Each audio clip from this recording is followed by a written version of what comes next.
From the News Channel 5 Network, this is Inside Politics. Channel 5 political analyst Pat Nolan, welcome to Inside Politics. If there's a topic more debated on Capitol Hill in Nashville besides guns and Second Amendment rights each year, it would have to be K-12 education. Today on Inside Politics, we'll discuss the many issues and challenges facing our schools in the state. Our guests come from somewhat different perspectives. They are Candace McQueen, the Commissioner of Education for the state of Tennessee, and Adam Lister. He's the president of a new lobbying group advocating on education issues. It's called Tennesseans for Student Success. Thank you both for coming on the show. Thank you, Pat. Now, Commissioner, in recent days, the Obama administration has sent out guidance to public schools all across the country, reminding them that transgendered students need to be allowed to use restroom facilities of their gender preference, not based on what's on their birth certificate. That's become quite real in recent days here in Tennessee because there's been a federal court action filed by the ACLU on behalf of a parent and a student in Sumner County who they say is violating the law in this particular area and the Constitution. Has your office been involved in this matter since Sumner County? Have they been advising with you about what they need to do in this matter? I'm sure this has been under some negotiation. Actually, no. We have not had a conversation with them directly about this specific issue. I'm sure we will in coming days. And what you know about what's been going on up there and what you may have read in the news, is Sumner County following the mandates of what the Obama administration is putting out? Are they under the law, at least in terms of the guidance that your office would give them if they ask you about it? Well, certainly our guidance is that what was actually given to us from the U.S. Department of Education and Department of Justice was not an enforcement act. It was really guidance that districts certainly need to be looking at. But the reality is we're under Title IX regulations and policies, and so our districts are best equipped to look at their Title IX information and to make sure that they're in compliance with what Title IX actually says. Non-compliance actually seems to mean a loss of literally billions of dollars in Tennessee and across the country in federal funds. Does that make you and school officials you talk to pretty nervous? Well, I'll be honest. I think our school officials have been very well equipped at the local level to work with families and to make sure if there is anything specific that they can work with related to this particular issue. They've been doing that very well. But yes, we always have to take consideration any kind of federal funding losses. Let me ask you this question because I hear from people all the time. Is this issue with transgendered students and where they use the bathroom, is that something that's been going on from time to time for years in various school districts across this state? Where did this come from? Is this something new, just come up this last year or so?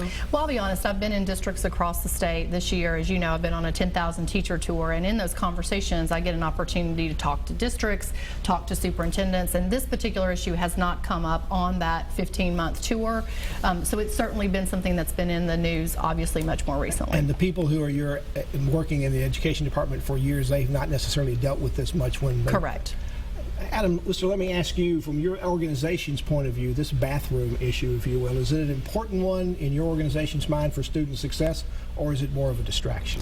No, we would focus and continue to be focused on the things that we know are actually driving student achievement and student gains, and protecting the policies that over the last several years have led to real tangible growth and real tangible achievement in Tennessee schools, higher standards, an aligned assessment, a solid accountability system, and using those to inform real parent choice. So we would see those as the things that are really important to parents. Not bathroom use. Not bathroom use. Well, let me ask you both to respond to this.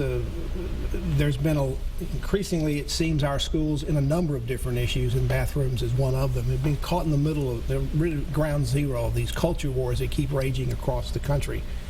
Commissioner, in particular, is that good for education? Does that create an education atmosphere that's good? Because even at the youngest ages, children sense when something's going on and the adults are not agreeing.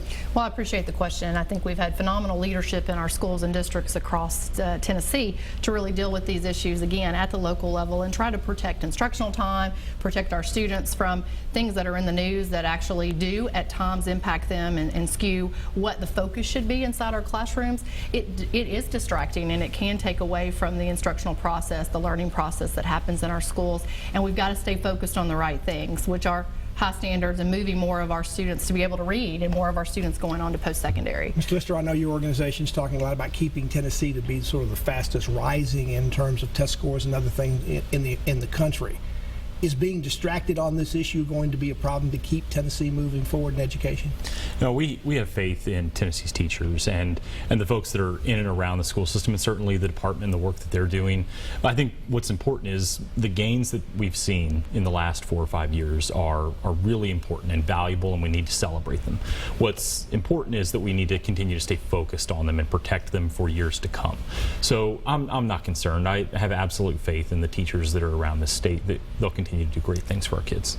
Commissioner, there seems to be a lot of talk from lawmakers about first they want the governor or the attorney general to join a lawsuit that's already going on nationally with several states filing a lawsuit against the directive that's come out from the Obama administration, and also about having a special session of the legislature to do something about this, perhaps pass the bathroom bill that didn't pass the last time.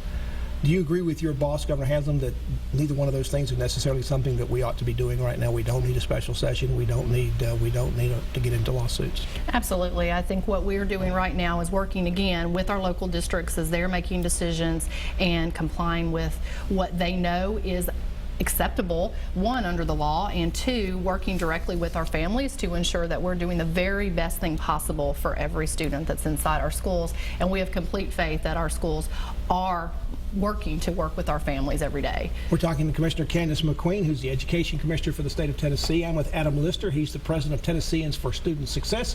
We're talking about education issues in Tennessee. Back to continue our conversation after this break.